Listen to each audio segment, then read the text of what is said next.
I was sitting in the back seat of my father's sedan as we pulled up to Le Bernardin for his 60th birthday dinner.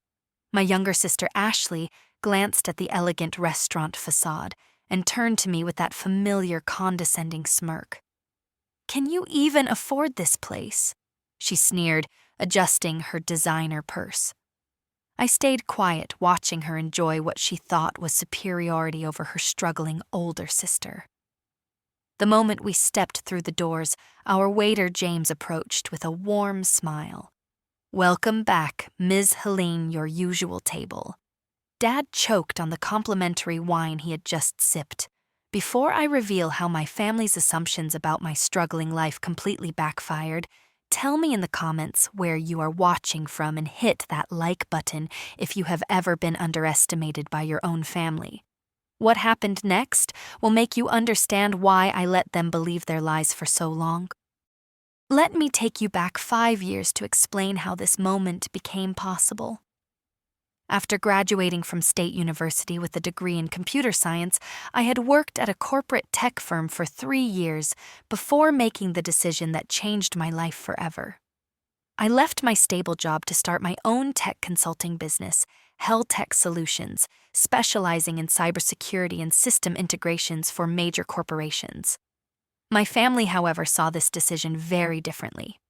To them, I had thrown away my education to become unemployed. My father, Richard, a recently retired bank manager with traditional views about career stability, could not understand why I would leave a secure position. My mother, Susan, an elementary school teacher who valued conventional paths, spent sleepless nights worrying about my financial future. But it was my younger sister, Ashley, who made her disapproval most clear. Ashley worked as an investment banker, earning around $60,000 annually, which she considered a tremendous success.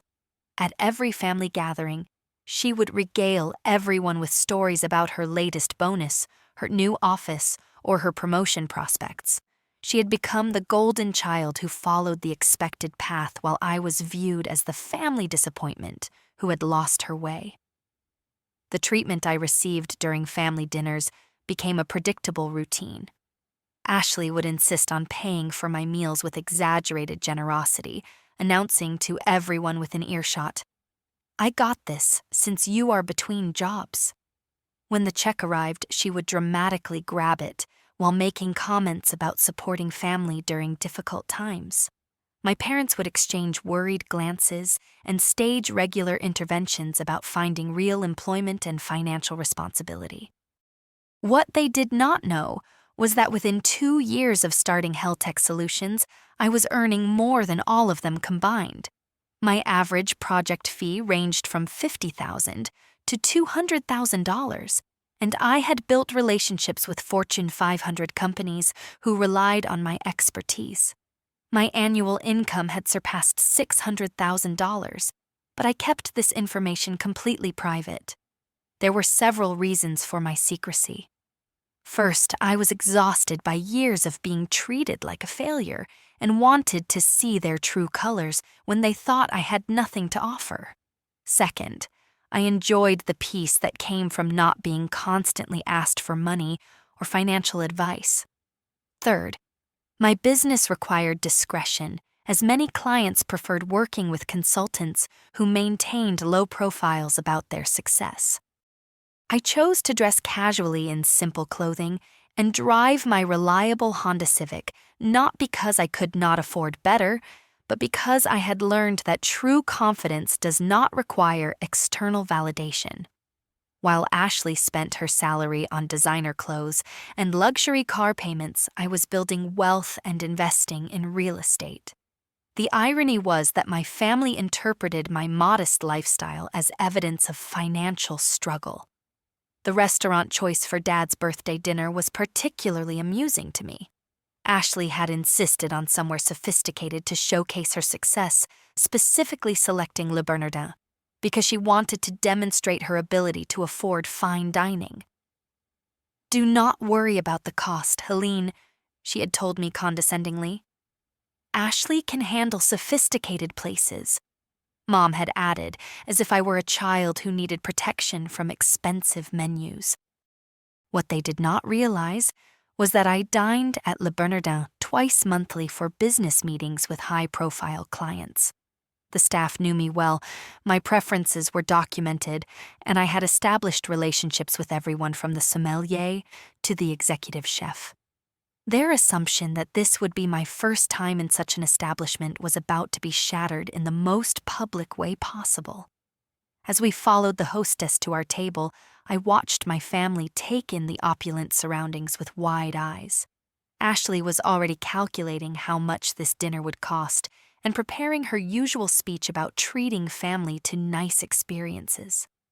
Dad was studying the wine list with visible concern about prices, while Mom whispered about hoping Ashley could afford such an extravagant celebration. Before we could sit down, the maitre d' Bernard approached us with genuine enthusiasm. "Ms. Helene, what a wonderful surprise to see you again so soon. Would you prefer your usual private dining room tonight?" His smile was warm and familiar, the kind reserved for valued regular customers. I could feel my family's confusion radiating around me as I politely responded, "Just the regular table tonight, Bernard. This is a family dinner." The way he nodded and personally escorted us to a prime location near the window spoke volumes about my status at this establishment. Ashley was trying to process what she had witnessed, but before she could ask questions, our sommelier Marco appeared at our table. "Ms. Helene, so lovely to see you again. Would you like your usual Dom Perignon 2008 to start the evening?" His tone was professional, but friendly, clearly indicating a long-standing relationship. "Actually, Marco, let's do the Chateau Margaux 1995 tonight. It's my father's birthday, and I want to make it special." I watched Dad's face turn pale as he recognized the wine name from the list he had been studying moments earlier. "That wine costs $800 a bottle," he whispered, his voice barely audible above the restaurant's ambient noise. The dinner continued with a parade of staff members who knew me by name. Chef Gabriel sent a complimentary amuse-bouche specifically for our valued regular customer. The bread server asked about my preferences from previous visits. Even the busboy nodded respectfully as he filled our water glasses, clearly recognizing me from my frequent dining experiences. Ashley's agitation was becoming increasingly visible. Her carefully planned evening of showing off her sophisticated taste was being overshadowed by the obvious fact that her supposedly struggling sister was treated like restaurant royalty. "How do they all know you?" she finally demanded, her voice tight with frustration. Mom leaned forward with concern, whispering, "Helene, are you in some kind of trouble? Why would they know you so well? You could not possibly afford to eat here regularly."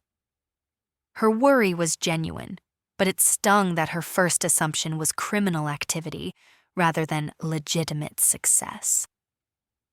When the manager approached our table with a special birthday dessert on the house for Ms. Helene's father, the questions could no longer be avoided. Ashley's voice rose slightly as she confronted me directly. "What exactly is going on here? Are you going to explain why every person in this restaurant treats you like some kind of VIP?" I remained calm as I explained, "I bring clients here twice a month for business meetings. The location is convenient and professional." The simplicity of my answer seemed to frustrate Ashley even more. "What clients?" she scoffed. "You do not have a real job. You are unemployed, remember? You left your career to play around with computer stuff in your apartment." Her dismissive tone carried across nearby tables, causing other diners to glance in our direction. When the check arrived, I calmly handed over my Black American Express Centurion card without looking at the total. Ashley's sharp intake of breath told me she had recognized the card immediately. As someone who worked in banking, she knew exactly what it meant. That is a card with no spending limit, she said slowly. You need to make over $250,000 annually just to qualify for one. Her voice had lost all its earlier confidence. The revelation about my credit card opened the floodgates for questions I had been avoiding for years. Ashley's defensive anger erupted immediately, her voice rising to levels that made nearby diners uncomfortable. This is absolutely ridiculous. You have deliberately let us think you were struggling financially. How could you deceive us like this? I wasted money paying for your meals for months when you could clearly afford them yourself. She continued, her face reddening with embarrassment and rage. I made myself look like an idiot in front of my friends when I talked about supporting my poor sister who could not find steady work. My parents sat in stunned silence, trying to process what they were learning about their daughter's actual financial situation. Mom's eyes filled with tears as she whispered, "Why would you let us worry about your future for all these years? We offered to help you with job searches, career counseling, even financial support. When did any of you ever ask what I actually did for work?" I responded evenly. Every conversation about my career began with the assumption that I was failing. You decided I was struggling and never bothered to inquire about the reality of my business. Dad found his voice, though it trembled with confusion and hurt. But you dress so simply, drive an old car, live modestly. How were we supposed to know you were successful when you show no signs of prosperity? I pulled out my phone and showed them my banking app, the balance clearly displaying over $1 million in liquid assets. I own my home completely. No mortgage, no debt of any kind. I drive a Honda because I prefer reliability over status symbols, and I dress for comfort because confidence does not require designer labels to validate itself. The silence that followed was deafening. Ashley stared at the phone screen, her mouth opening and closing without sound, as she processed that her sister's bank balance was more than 15 times her annual salary. The bragging she had done about her banking career suddenly seemed pathetic in comparison. You let me feel superior when you were making 10 times what I earn. Ashley's voice cracked with humiliation. Every family dinner where I talked about my successes, you sat there knowing you could buy and sell my entire life. But the most devastating revelation was yet to come. I turned to Dad with a small smile and said, "Actually, there is something else you should know. I own the building where your former bank used to rent their downtown branch. I purchased it 2 years ago as an investment property." Dad's face went completely white. He had worked for 30 years in a building that his daughter now owned, and he had never known it. The irony of the situation was almost too much for him to bear. His successful investment banker daughter had been patronizing his millionaire daughter while he worked in a building owned by the family member they all thought was failing. "How long have you been hiding this level of success from us?" Mom asked, her voice barely above a whisper. "I have been building health tech solutions for 5 years," I explained patiently. "My client list includes 3 major banks, 2 technology giants, and several Fortune 500 companies. The average project fee ranges from $50,000 to $200,000, depending on complexity and scope." Ashley's desperate attempts to salvage her dignity became increasingly frantic. "I was just trying to help you. I thought you needed support." But her voice lacked conviction, and we all knew she had enjoyed feeling superior to her older sister. "Maybe we could work together," she suggested suddenly, her tone shifting to calculation. "You could use someone with banking experience for your business finances." Even in her moment of humiliation, she was trying to figure out how to benefit from my success. "You spent 5 years treating me like a charity case," I replied calmly. "You enjoyed every moment of feeling superior to someone you thought was beneath you financially." Why would I trust you with my business when you have shown me exactly how you treat people you perceive as less successful? The dinner conversation deteriorated further when Ashley demanded to know why I would deceive my own family about something so fundamental. We are supposed to support each other. How can we do that when you are lying about your entire life? I wanted to see if you loved me for who I am or what you thought I could provide. I explained. You have shown me exactly what you think of people without traditional success markers. The judgment stops now, or our relationship ends here. When the final check arrived for $350, I paid it without hesitation, while Ashley watched in mortified silence. The generous $20 tips she had been leaving at family dinners suddenly seemed embarrassingly small compared to my regular monthly dining expenses at establishments like this. The immediate aftermath of that dinner created a family crisis that lasted for weeks. Awkward text message exchanges revealed that everyone was struggling to process what had happened. Ashley sent me a lengthy apology that managed to include several requests for financial and investment advice, proving she still did not understand the fundamental problem with her attitude. My parents called for a family meeting to discuss communication issues and moving forward, but their approach revealed they still did not grasp the deeper issues. They wanted to treat this as a simple misunderstanding rather than examining their own biases and assumptions about success. During the family meeting, it became clear that they were not sorry for how they had treated me, but rather embarrassed about being wrong regarding my net worth. Ashley brought printed articles about investment strategies and student loan refinancing, hoping to access my financial expertise now that she knew it existed. You are not apologizing for treating me poorly, I told them bluntly. You are upset that you misjudged my financial situation. There is a significant difference, and until you understand that difference, we cannot repair our relationship. I established firm boundaries moving forward. No family investment advice or business partnerships would be considered. Future family dinners would involve split checks or separate payments entirely. Most importantly, I would no longer accept condescending offers of help or financial support that came with judgment about my life choices. Ashley struggled tremendously with the new reality. She attempted to save face with her friends by claiming she had always suspected my success, but her previous comments about supporting her struggling sister made these claims obviously false.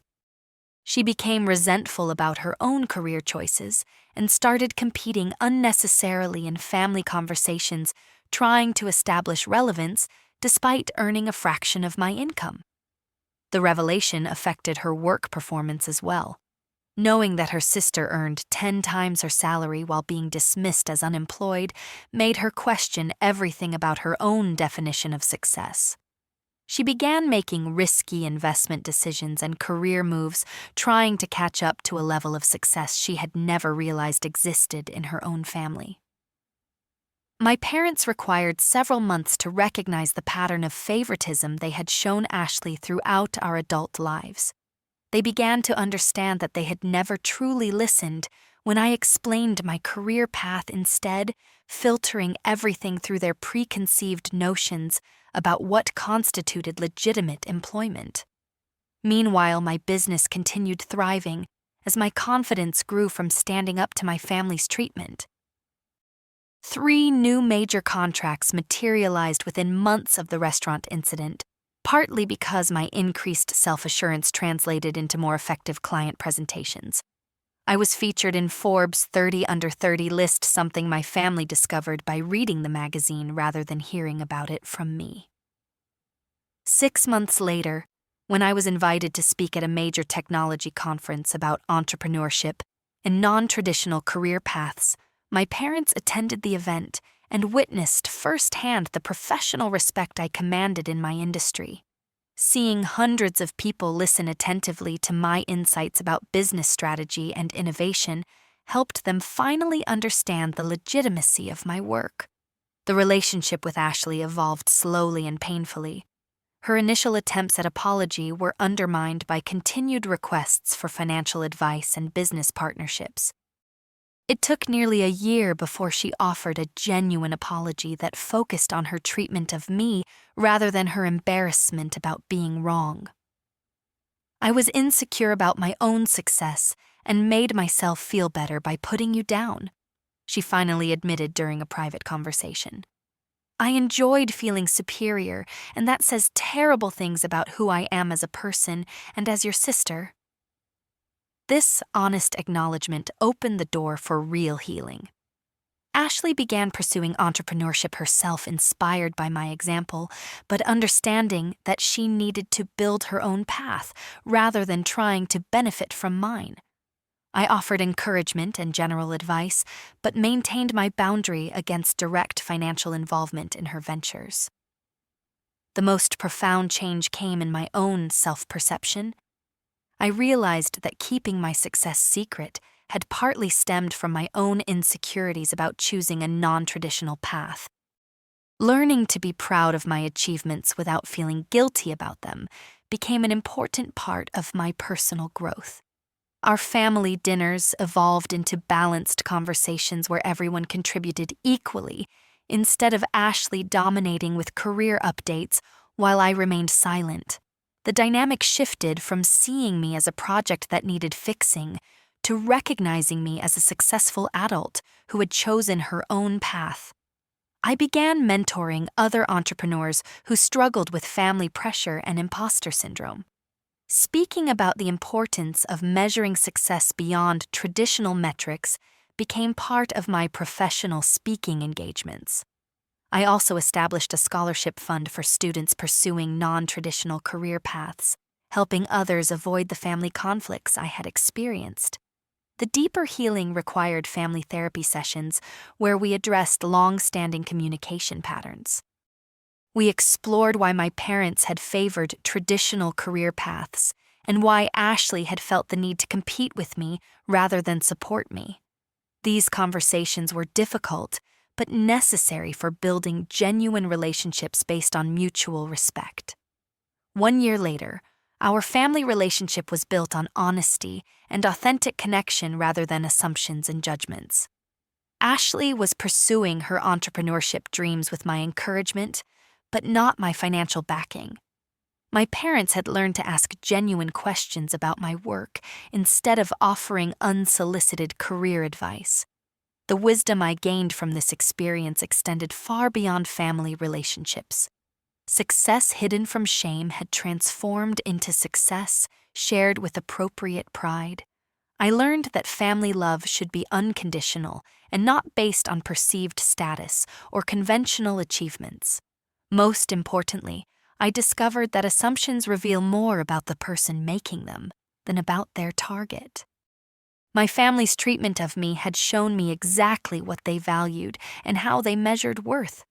This knowledge, while painful, ultimately freed me to build relationships with people who celebrated my success rather than questioning it. The restaurant incident became a turning point that taught everyone involved about the difference between loving someone and truly seeing them. My family had loved their idea of who I was supposed to be rather than appreciating who I actually had become. Have you ever been underestimated by people who should have supported you most?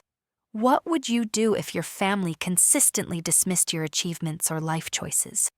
Share your experiences in the comments below and hit that like button if this story reminded you that your worth is not determined by other people's understanding of your success. Subscribe for more stories about family dynamics, personal growth, and the courage it takes to stay true to yourself, even when it disappoints others. Please share this video with anyone who needs to hear that unconventional paths can lead to extraordinary success, and that the people who truly love you will celebrate your achievements regardless of whether they understand them. Remember, you teach people how to treat you by what you are willing to accept, and sometimes the most loving thing you can do is show someone exactly who you really are. Thank you for listening to my story, and I hope it inspires you to never let anyone make you feel small for choosing the path that is right for your life.